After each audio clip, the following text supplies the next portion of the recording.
Very beautiful sound.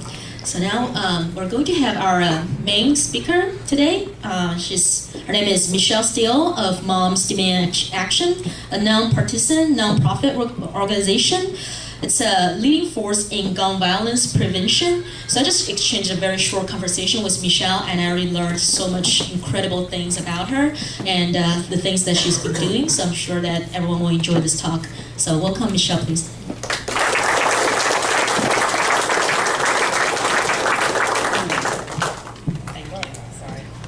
I'm not that tall. Good morning, everyone. Thank you so much for having me here this morning. This is great.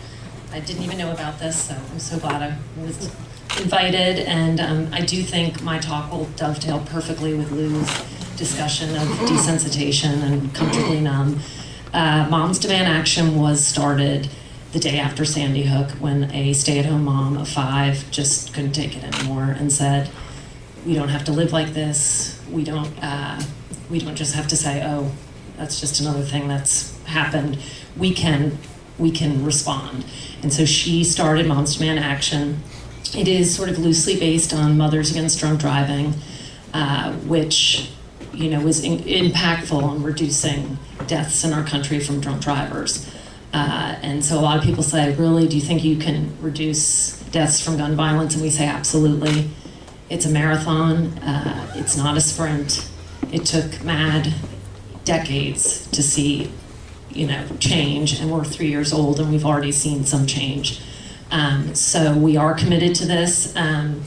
We're not an anti-gun group. We're not anti-Second Amendment. We are bipartisan.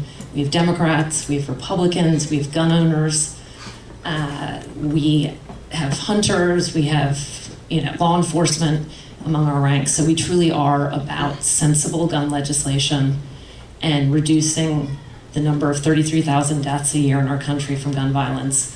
85,000 people are injured in our country every year from gun violence. And an interesting statistic that works with Lou's talk is that we've lost more people in our country to firearm deaths since 1968 than all the wars we've been involved in combined, which is staggering. And we're the only developed country that has this problem, and it's an epidemic. It's a public health epidemic. So what we're doing to hopefully change this pattern in our country, we have unfettered access to firearms right now, and that's just unacceptable. Our main goal is to get universal background checks in place. So if you're a terrorist, if you're a criminal, if you're a domestic abuser, you can't walk into a gun show and just walk out with a bunch of guns. And if you aren't any of those people and you take training and you practice and you want to own a gun, great. We're not going to do anything to prohibit that. That's not our agenda. So it really is about closing loopholes that put guns in the hands of dangerous people. We also have a program about sensible gun storage. 2/3 of the guns, the deaths, the 33,000 deaths are actually suicides in our country. And there's statistics that show unsecured firearms in a house greatly increases the risk of suicide of anyone living in that house. So our Be Smart program, we go to schools, we go to churches, we go all around talking about, if you do own a gun, which is your right, how to store it. And if you're a parent who, of children, starting the conversation with other parents, if your child's going to their house, do you own a gun? If you do, okay, where is it stored when my child's over there? In Harris County, the second highest number of child death in our county is from guns, which isn't the norm. It's behind vehicular. I mean, we have more accident, they're not accidental, unintentional, where children access a firearm, kill themselves or kill someone else, or injures. That's the other thing. We really don't in our country focus on the injuries, but it's staggering. It's staggering the cost to our country of gun violence injuries. So Texas is an interesting place to be doing this work. There's a lot of the other side, but we are the 3rd largest chapter of Moms Demand Action across the country. So there are a lot of people in Texas who also want this, who own guns, but want to see deaths and injury reduced. what we've done, well, I think it's hard. People look at Texas and see campus carry and open carry passing in the 84th ledge session and say, I mean, really, aren't you losing the battle? And our answer is absolutely not. It's the first time the gun lobby saw the other side or someone responding. And the legislators and lawmakers saw our presence and were made aware that there's another voice out there. And you may think the NRA is going to keep you in your seat. Well, there might be other people who see it differently. And so we've really come a long way.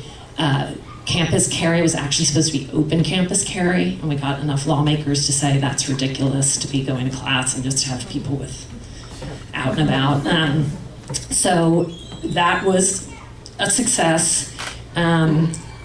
We really were very visible, and a personal story for me as I was in Austin to talk to lawmakers about why campus carry was a bad idea, and I was paired with a father who lost a child at Virginia Tech, and it was so powerful to hear his story and how his daughter, even if she had a gun, there was no chance, because by the time the gunman had come in and done it, the people who survived in that room, he was long gone. So it was powerful to hear that. So we go to Austin, we talk to the lawmakers, we talk to their aides, and we were invited to give testimony for the implementation of campus carry, which had never happened. Like, it was stacked. It was everybody why campus carry was a good idea, and then it was Moms Demand Action. So the fact that they even invited us was a sign that they get that there's another side, another story, and we get to tell it. So that was a success.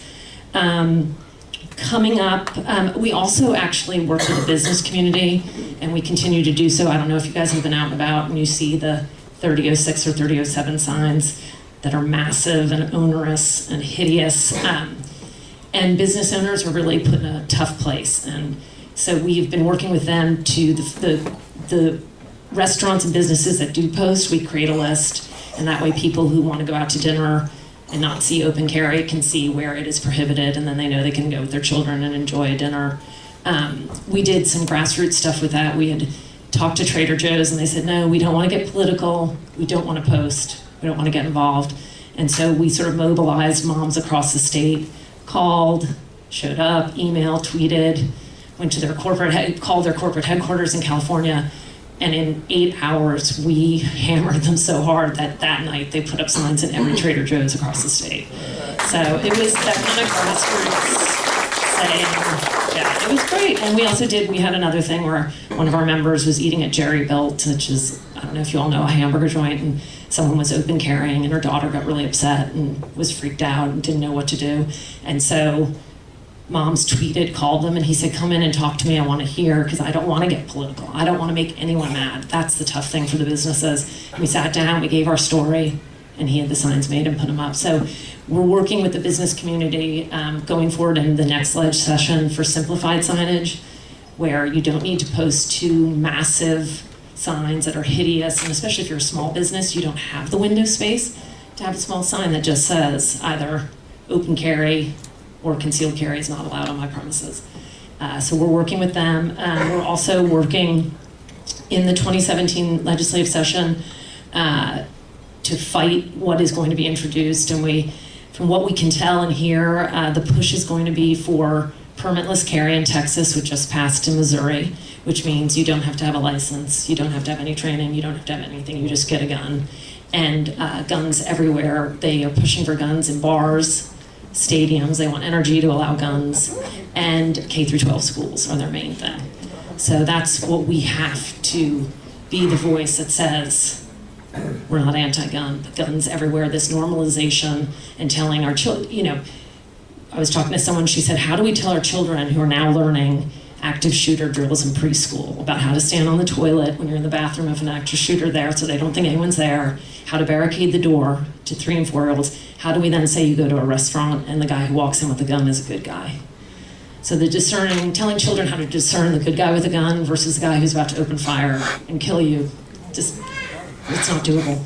Anyway, so 2017, anyone who wants to get involved in that, I think if Texas can push back on that message, it's going to be a huge success, but it's going to be a battle because the gun lobby does have a real strong grip on a lot of legislators in Austin, and it's hard to fight, but we're doing it. Trying to think if there's anything else. I do have some cards and information out over there. I also have a sign-up sheet if anyone does want to get involved with our organization. We're not, what we tell people is you don't have to be a mom. You just have to have had or have a mom. So it is not just, we have lots of dads, lots of men, lots of single, women who don't have children, all of that. So we would love anyone who wants to get more involved, and and actually, I was talking to another person earlier, and we had this discussion too. There's other things we are looking to fight to reduce the numbers. We're not Pollyanna. We don't think, we're going to go from 33,000 gun deaths to 0. There's always going to be deaths from guns, but by fighting back against the NRA and the gun lobby, they have managed to make it that the CDC can't do gun research. And so if you look at the numbers of deaths in our country, reduction of deaths in our country from vehicles because of the research the CDC did, that got airbags, that changed some of the lane stuff in our highways and freeways, staggering how effective it's been. And because the NRA has said you can't research it, it's another way they work to just put all of our lives at risk. It doesn't have to be that way. So anyone who can add their voice to say, we can do better, sort of like what Lou said, we don't have to be comfortably numb. We can say there's something we can all do to change this. So I don't know if you want to open to questions. Yeah, I want to pass the mic around for questions. So, it's by the projector. It's right here, okay. One other thing I forgot to mention, also people talk about open carry and say, well, open carry is in 30-something states already. Why are you guys all up in arms? Well, because of Texas's, we have preemption laws. So cities and municipalities cannot opt out. They can't tell the state, we don't want to. So Houston, Dallas, we're the largest metropolitan areas in the country that have open carry. So like Massachusetts has open carry, Boston opted out, Cambridge opted out. Colorado has open carry, Denver opted out. But because of the way our lawmakers in Austin have it, where they get to tell cities what to do, Houston, Austin, none of us, our cities would have opted out. So. I don't have so much of a question, it's more of a statement, maybe counter-apologetic to the pro-gun people. The common thing we hear so often is, guns don't kill people, people kill people. They can kill them with baseball bats and knives, but that's a ridiculous straw man. The point of gun violence is that guns can kill more people more efficiently than any other weapon, and that there's no way that people are saying that guns sprout legs and go around shooting people by themselves. That's ridiculous. And so if anyone ever says that to you, be sure that you can follow it up with a good retort like that. Well, and that's also talking with suicides. If you look at fatalities and suicide attempts, when it's a gun used, you can imagine. Other methods are a lot more forgiving. And so, and looking at the age groups, it's just, and personally, I have a friend who, son, 16-year-old, had a bad breakup, came home, happy kid, no other indications, knew where his dad's safe was in his office, went in anyway, killed himself over something that I guarantee in a month would have been something. So guns, it's so permanent. So, any other questions?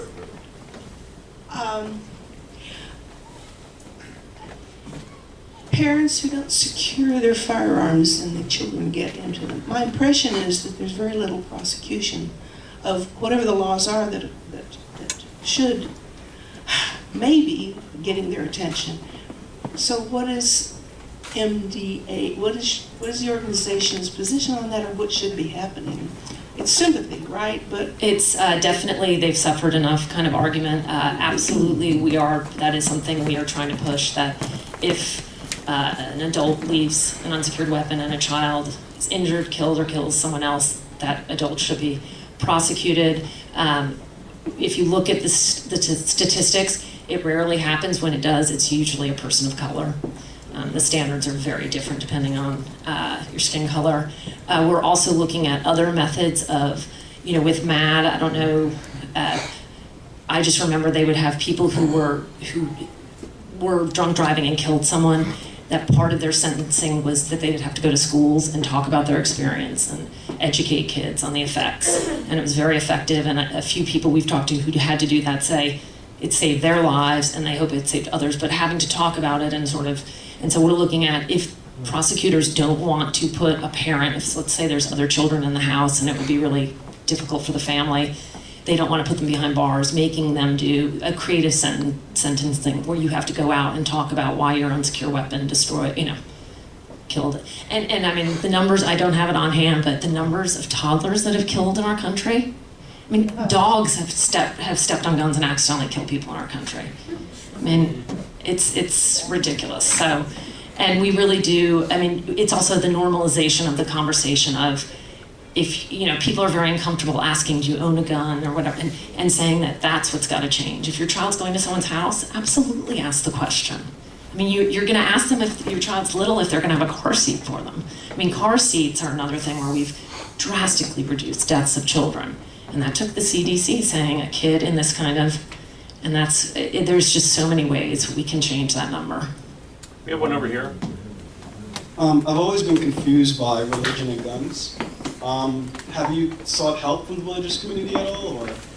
We have a faith outreach group, yes. And so we did have a lot of conversations about signage with churches and synagogues and different,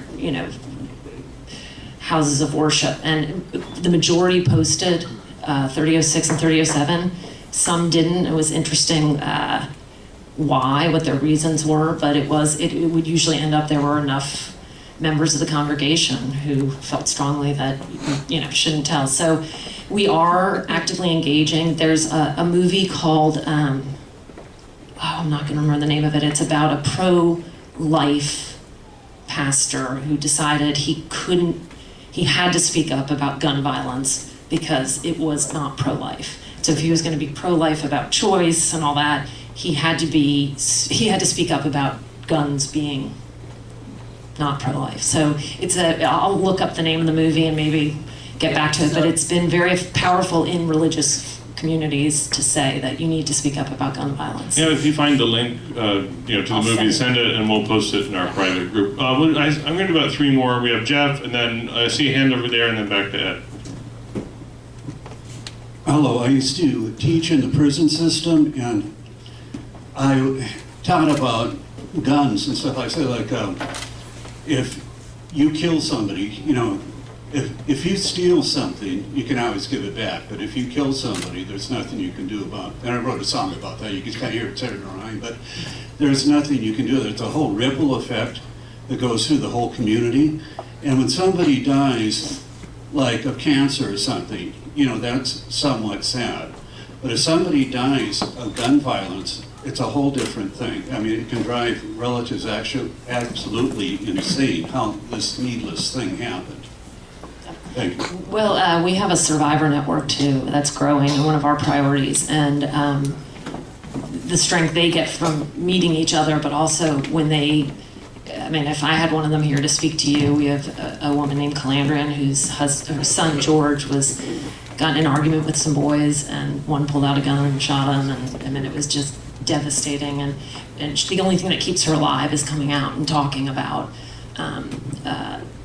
the story, how it affected her life. But you're right, what it does to these families, what you see, and I met some of the families from Sandy Hook recently, and it's the level of violence. I agree with you, cancer death is sad in so many ways, but when it's gun death, it tends to be particularly devastating and violent, and it's tough. But our survivor network, if you know any survivors of gun violence, it doesn't have to be someone who actually was shot and survived. They have some sort of relationship where they know someone who was affected by gun violence. Tell them to look us up, and it's a great sort of group. So. Hi, thank you for everything you guys are doing. What happened in Orlando? Are you guys in contact with the LGBT community? Yeah, They are strong. They are strong. They get stuff done. And we saw that with marriage equality, and they did that, and really, we're learning a lot from them because it didn't take them a long time to really sort of advance their cause. So we definitely are involved with HRC, and we had a booth at the Pride Festival, and it was awesome. So we are definitely learning from them and engaging and collaborating. We're collaborating with so many different organizations and with faith groups, and we're learning how collaboration is the only way we're going to sort of get this done. You can't do it on your own. And Texas is particularly hard. I mean, we get death threats. I mean, I get guys sending me pictures of their guns. I mean, it's when you have a family, it can be really scary stuff. But I think a lot of ways they're a lot, you know, you realize it's working when they get agitated enough to really sort of threaten you. So hopefully we're seeing the tide turning. So, and another thing we talked about with the CDC, the NRA and gun lobby also has been so successful in protecting the gun manufacturers, and they're the only industry completely free from any liability. And I mean, we saw, you know, in tobacco companies, it was insurance that kind of took them down. But there's just nothing you can do with so when we can see things like that changing, I think we'll see more change with the big picture. Well, one more question over here. Hi. Is there a bipartisan list of public officials who are supportive of the movement that you're representing? We don't have a list right now, and I would say in Texas, right now it is, when you look at the voting, if you look at campus carry and open carry, it's party line. Are there any? Sarah Davis, who's in my group, she voted for simplified signage, but she voted for open carry on campus. I will say this, and we're beginning to see change, and we're trying really hard to have positive interactions, even if because you never win if you start shouting and calling names, and then you're just seen as the enemy. I think we're beginning to see some change. I'm hoping 2017 leg session is going to be really interesting. But when we did go in to some of the Republican lawmakers' offices, and they would shut the door and say, listen, if I don't vote for this, they will get a bunch of money together. I don't know, I mean, we all know what they meant, and they will primary me out, and someone much more extreme and right wing and a real Tea Party person's going to come in and take my spot. So in some ways, I'm not saying that's an excuse, but it's very hard until we start. That's kind of, we give them cover. We're starting to, by phone bank and doing stuff, we say, listen, no, you've got constituents who feel strongly about this. You don't just have to listen to the NRA, and so it's changing. But no, right now, I think campus and open carry, every Republican voted for. But they're getting pushback now. I mean, campus carry especially, which it'll be interesting to see. I mean, the UT, I mean, they're beginning to lose professors.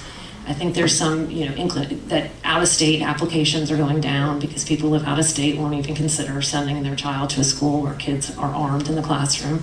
Professors are, almost 100% are against it. And if they get a better job offer at an institution, one guy left for Penn in the spring and said, I can teach to, this is volatile, kids get angry, there's drugs. It changes. I think we saw the lawsuit was dismissed, but some people said this isn't First Amendment. People won't feel comfortable having a discussion, which is what college is all about, because there's fear that someone disagrees with you and they have a gun. So it changes the whole dynamic.